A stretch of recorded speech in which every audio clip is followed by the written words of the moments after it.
Hi friends, இன்றைக்கி நான் பாய் வீட்டு பிரியாணி எப்படி செய்யணுன்னு உங்களுக்கு சூப்பராக சிம்பிளாக அழகாக செஞ்சு சொல்லித்தரேன். இதுக்கு மெஷர்மெண்ட் எவ்வளோ என்னென்னு கரெக்டாக என்னோடது கிளியராக பார்த்துக்கோங்க. அப்போ தான் பர்ஃபெக்டாக உங்களுக்கு வரும். வாங்க எப்படி செய்கிறதுன்னு பார்க்கலாம். 1 கிலோ அரிசியில் பிரியாணி செய்ய போகிறேன். அதுக்கான அளவுகள் மட்டும் இப்போ நான் சொல்லிக்கிறேன். 1 கிலோவுக்கு 4 பெரிய வெங்காயம், 5 தக்காளி எடுக்கணும். சின்னதாக இருக்கிறனால 6 தக்காளியும் எடுத்துருக்கேன். கொத்தமல்லி தழை ஒரு கைப்பிடி அளவு, புதினா 1 கைப்பிடி அளவு, பச்சை மிளகா ஒரு 5, நான் சின்னதாக இருக்கிறனால 6 எடுத்திருக்கேன். பூண்டு பார்த்திங்கன்னா 100 கிராம் எடுத்துக்கணும். இஞ்சியும் 100 கிராம் எடுத்துக்கணும். நான் இஞ்சி மட்டும் கம்மியாக எடுத்துக்குவேன், ஒரு 75 அந்த மாதிரி எடுத்துக்குவேன். அப்புறம் பார்த்திங்கன்னா 50 கிராம் போதும். 1 கிலோவுக்கு 50 கிராம் பட்டை, 50 கிராம் கிராம்புன்னு எடுத்துக்கோங்க. இது இப்போ இஞ்சி பூண்டும் பட்டை கிராம்பும் அரைக்கணும். அரைச்சிட்டு வந்துக்கலாம். ஏன்னா பூண்டோட டேஸ்ட்டு நல்லாயிருக்கும், அதனால் கொஞ்சம் ஜாஸ்தியாக பூண்டு சேர்த்திக்கலாம். 100 கிராம் தாராளமாக சேர்த்திக்கலாம். இஞ்சி மட்டும் கொஞ்சம் அளவு கம்மி பண்ணிக்கோங்க. கிராம்பும் சரி 50 கிராமுக்கு மேலே போட வேண்டாம். மசாலா ரொம்ப ஒரு மாதிரி திகட்டுற மாதிரி இருக்கும். அவ்வளோதான். இது அப்படியே அரைச்சி எடுத்துகிட்டு வந்துக்கலாம். அரைச்சாச்சு பாருங்கள், இந்த மாதிரி இருக்கும். இந்த மாதிரி பேஸ்ட் ஆயிடும். எல்லாமே சேர்த்து அரைச்சிக்கோங்க. இப்போது இன்னொன்று அரைக்க போகிறோம். கொத்தமல்லி இதில் பாதி, சரிங்களா? சாப்பிட்ற நம்ம செய்யும் போது கொஞ்சம் போட்டால் போதும், மிச்சம் நம்ம அரைச்சிக்கலாம். நான் அரைச்சி தான் போடுவேன். இந்த அளவுக்கு நான் இப்போ அரைச்சிக்க போகிறேன். இந்த அளவுக்கு தான் சேர்த்திக்க போகிறேன், ஏன்னா தூக்கி வீசிடுவாங்க, அதனால் இந்த அளவுக்கு நான் சேர்த்துக்குவேன். இப்போ அரைச்சிட்டு வந்துடலாம். இதையும் அரைச்சாச்சுங்க. இப்போ இது ஓரமாக வச்சிடலாம். இப்போ வெங்காயம் தக்காளி வெட்டிக்கலாம். அதுக்கு முன்னாடி நான் சீரக சம்பா அரிசி தான் எடுத்துக்குவேன் பிரியாணிக்கு, ஏன்னா இதுதான் நல்லாயிருக்கும். டேஸ்ட்டு வைஸ் பார்த்திங்கன்னா இதுதான் நல்லாயிருக்கும். இப்போ இதை நம்ம ஊற வச்சுக்கலாம். ஒரு கழுவு கழுவிட்டு ஊற வச்சுக்கலாம். 2-3 கழுவு கழுவிடாதீங்க, அரிசியோட டேஸ்ட்டும் போயிடும், பிரியாணிக்கு டேஸ்ட்டு வரவே வராது.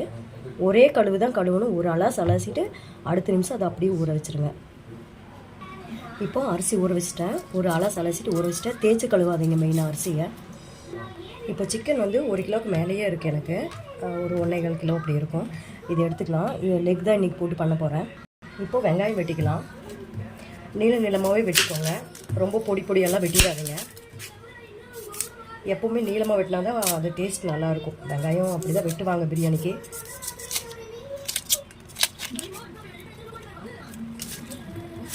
நான் வெட்ட மாதிரி வெட்டுங்க.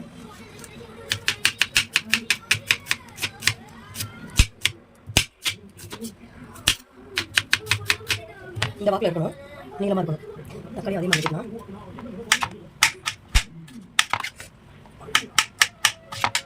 இப்போ பார்த்தீங்கன்னா இந்த 1 கப்பு தயிர் பிரியாணிக்கு எடுத்துருக்கேன். இது கடையில் வாங்குறீங்கள அந்த பேக்கெட், ஒரு பேக்கெட் கரெக்டாக இருக்கும். ஒரு லெமன் புளிஞ்சு எடுத்துக்கலாம். 1 கிலோவுக்கு 1 லெமன் போதும். எடுத்துக்கலாம், கசக்கும். லெமன் புளிஞ்சு எடுத்தாச்சு. இப்போது பிரியாணிக்கு தேவையான எல்லாமே ரெடி ஆகிடுச்சு. இஞ்சி பூண்டு எல்லாமே அரைச்சி வச்சுக்கணும். ஆன் பண்ணிவிட்டு எதுவுமே செய்யக்கூடாது. எல்லாமே செஞ்சு வச்சுட்டு தான், எல்லாமே கரெக்டாக இருந்தால் தான் நம்ம கரெக்டாக போடவும் முடியும், மறக்க மாட்டோம். எல்லாமே ரெடி. இப்போ ஆன் பண்ணிக்கலாம். இப்போ இதில் ஆயில் ஊற்றிக்கலாம். 1 கிலோவுக்கு 200 கிராம் 150 கிராம் கரெக்டாக இருக்கும். நான் கொஞ்சம் ஆயில் ஜாஸ்தியாக ஊற்றுவேன். 1 கிலோவுக்கு கரெக்டாக 200 கிராம் ஊற்றிக்கோங்க. இப்போ நெய் கொஞ்சம் ஊற்றிக்கலாம். கொஞ்சமாக ஊற்றிக்கோங்க. கடைசியாக அரிசி போட்டதும் கொஞ்சம் சேர்த்தணும் நெய். ஒரு 100 கிராம் நெய் வச்சுக்கோங்க. நான் 1/4 லிட்ரு வாங்கி வச்சுக்கோங்க. அதில் எவ்வளோ தேவையோ அவ்வளோ ஊற்றி. எண்ணெய் ரொம்ப காயக்கூடாது. அந்த ஸ்டேஜில் பார்த்தீங்கன்னா பெரிய வெங்காயம் போட்டுக்கலாம். இந்த ஸ்டேஜில் பெரிய வெங்காயம் போட்டுங்க.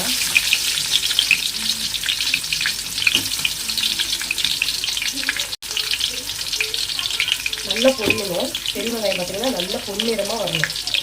அவசரமாக எல்லாம் போட்டு அவசரமாக செஞ்சிங்கன்னா எல்லாமே நல்லாவே இருக்காது. நல்லா பொரிஞ்சு ஒரு ப்ரௌன் கலரில் வரணும், ஒரு பொன் கலரில் வரணும். அது வரைக்கும் நல்லா வணக்குங்க.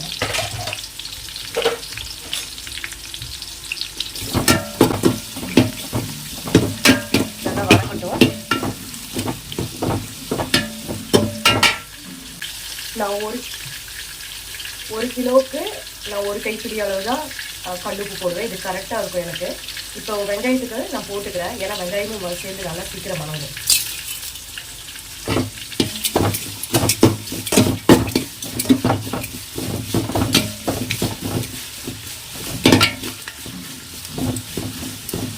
நல்லா வணங்கட்டுங்க.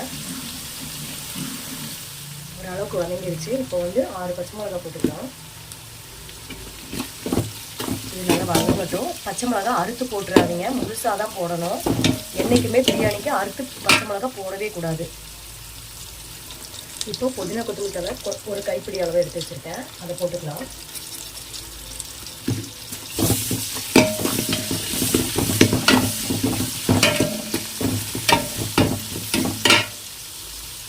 இப்போ நல்லா வதங்கிடுச்சு. இந்த டைமில் தக்காளி போட்டுக்கலாம். நிறையா தக்காளி போட்டுறாதீங்க, நான் சொன்ன கணக்கே கரெக்டாக இருக்கும். இப்போ தக்காளி பார்த்தீங்கன்னா நல்லா வதங்கணும். தக்காளி வந்து நல்லா மசியணும். மசிகிற வரைக்கும் அது வேகட்டும். இப்போது 1.5 ஸ்பூன், 1 கிலோவுக்கு 1 ஸ்பூன் போடுவாங்க, கொஞ்சம் காரம் கம்மியாக இருக்கும், அதனால் 1.5 ஸ்பூன் மிளகாத்தூள் போட்டுக்கலாம். இதில் கொஞ்சம் கம்மி பண்ணிக்கிறேன் நான். அதுக்கு மேலே ஜாஸ்தி எதுவுமே போட்டுறாதீங்க, 1 ஸ்பூனுக்கு மேலே போடவே வேண்டாம். இப்போது இதை அப்படியே மூடி வச்சிடலாம். தக்காளி நல்லா வதங்கணும், மூடி வச்சு பார்க்கலாம்.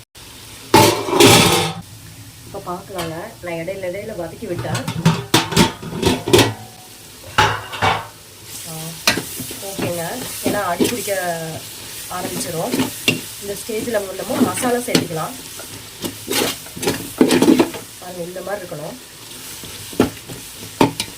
இப்போ நம்ம அரைச்சி வச்ச மசாலா எல்லாம் போட்டுக்கலாம். புதினாவும் கொத்தமல்லி தழை அரைச்சி வச்சுருக்கேன்னா அது ஊற்றுறேன். சிம்மில் வச்சுக்கோங்க இந்த டைமில்.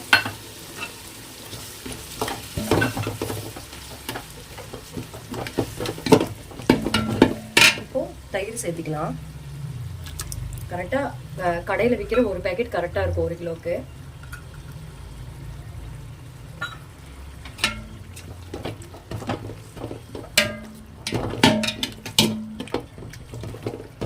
பாருங்கள், எண்ணெயெல்லாம் பிரிஞ்சு வர ஆரம்பிச்சிருச்சு, ஆனால் இன்னும் வேகணும்.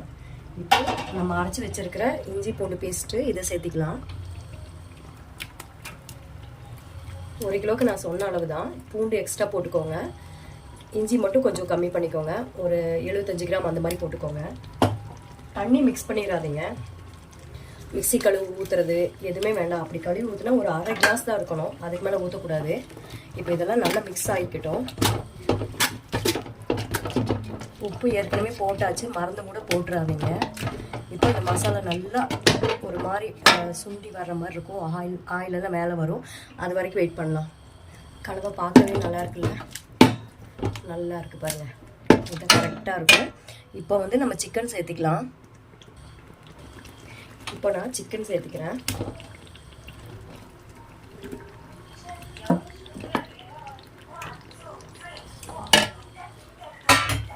கிளறி விட்டுக்கலாம். சிக்கன் நல்லா வேகணும், ஒரு 10 நிமிஷம் வெந்தால் போதும். ஓவராலாக வேக வைக்க வேண்டாம், ஒரு 15 நிமிஷம் 20 நிமிஷம்லாம் வேண்டாம். சிக்கன் தானே, சிக்கன் சீக்கிரம் வந்துடும் உங்களுக்கு. மட்டனில் செய்யும்போது அது எப்படி நான் உங்களுக்கு சொல்லித்தரேன். இப்போ வந்து இதை அப்படியே மூடி வச்சுக்கலாம். தண்ணி எதுவும் சேர்த்துடாதீங்க, திரும்ப திரும்ப சொல்கிறேன்.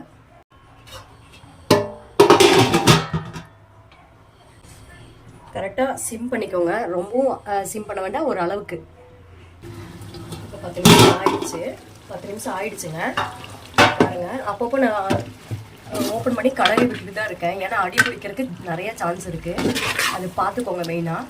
இப்போ வந்து இப்போ ஒரு 3/4 ஸ்டேஜ், அரை ஸ்டேஜில் இப்போ சிக்கன் வெந்திருக்கும், சரிங்களா? இப்போ வந்து நம்ம தண்ணி ஊற்றிக்கலாம், அரிசி கலந்து தண்ணி ஊற்றிக்கலாம். அது எந்த பாத்திரம்னு நான் இப்போ பார்க்குறேன். இப்போ இந்த பாத்திரத்தில் தான் நம்ம அரிசி எடுத்தோம், நல்லா பார்த்துக்கோங்க. இந்த பாத்திரத்தில் அரிசி எடுத்த பாத்திரத்துலேயே கரெக்டாக 1 முழுசாகவும் 1 முக்காலாக தண்ணி ஊற்றணும். இப்போ பார்த்துக்கோங்க, 1 முக்கால் கரெக்டாக இருக்கணும், ஜாஸ்தியும் கம்மியும் ஊற்ற வேண்டாம்.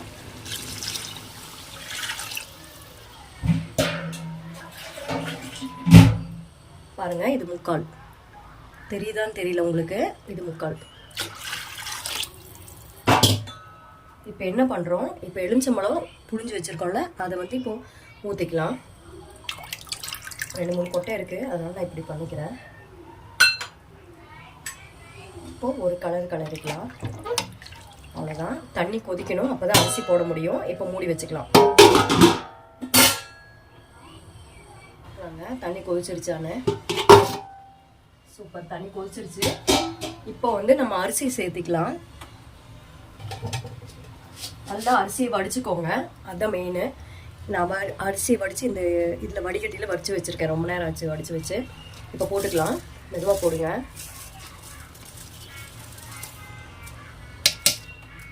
அரிசி வடிகட்டுக்குன்னே இது வாங்கி வச்சுருக்கேன் நான்.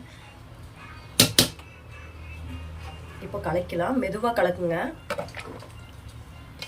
பூ மாதிரி தான் கலக்கணும். அவ்வளோதான். இப்போ கலக்கியாச்சு. இந்த டைமில் இப்போ நெய் ஊற்றிக்கலாம். கொஞ்சமாக தான் ஊற்றிருக்கேன். நான் ஒரு 2 டைம் 3 டைம் ஊற்றிட்டே இருப்பேன். அளவாக தான் ஊற்றிக்குவேன். சரி, இப்போ மூடி வச்சிடலாங்க. நல்லா ஹை ஃப்ளேம்லேயே வச்சு இப்போ மூடி வைங்க. கொஞ்சம் ட்ரை ஆகணும். லைட்டாக தண்ணி வற்றும் போது வேணால் நம்ம சிம் பண்ணிவிட்டு தம் விட்டுறலாம். இப்போ ஓப்பன் பண்ணி பார்க்கலாம். லைட்டாக தண்ணி வத்துற ஸ்டேஜை வந்தாச்சு. உங்களுக்கு பார்த்தாலே தெரியும்.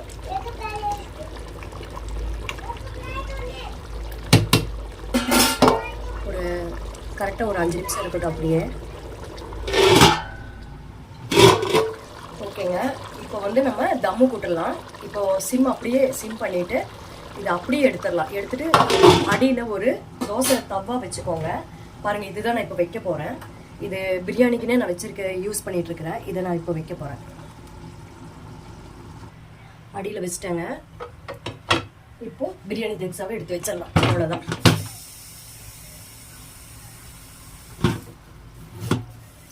கரெக்டாக வச்சுக்கோங்க. இப்போ வந்து ஒரு வெயிட் வைக்கணும், தண்ணி வைக்கணும் மேலே. அந்த தண்ணிக்கு இப்போவே வச்சிடலாம். ஒரு 5 நிமிஷம் கழிஞ்சு ஓப்பன் பண்ணி பார்த்துட்டு அதுக்கப்புறம் என்ன பண்ணணும்னு சொல்கிறேன். இப்போ பிரியாணி ஆயிடுச்சான்னு பார்த்துடலாம். தம்மு விட்டு இவ்வளோ நேரம் ஆச்சு.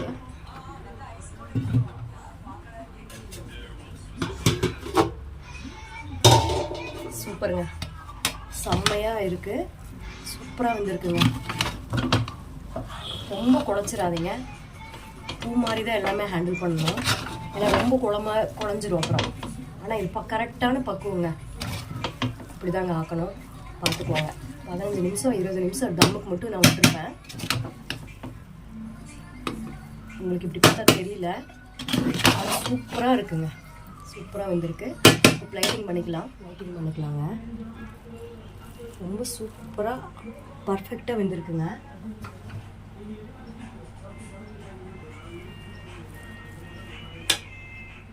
பிரியாணி ஆயிடுச்சுங்க. இப்போ சாப்பிட ஆரம்பிக்கலாம். நம்ம சூப்பரான சிக்கன் பிரியாணி ரெடி ஆயிடுச்சுங்க. ரொம்ப சாஃப்டாக வெந்திருக்குங்க சிக்கனு. நான் சொன்ன மாதிரி தான். ரொம்ப நேரம்லாம் வேக வைக்க வேண்டாம்.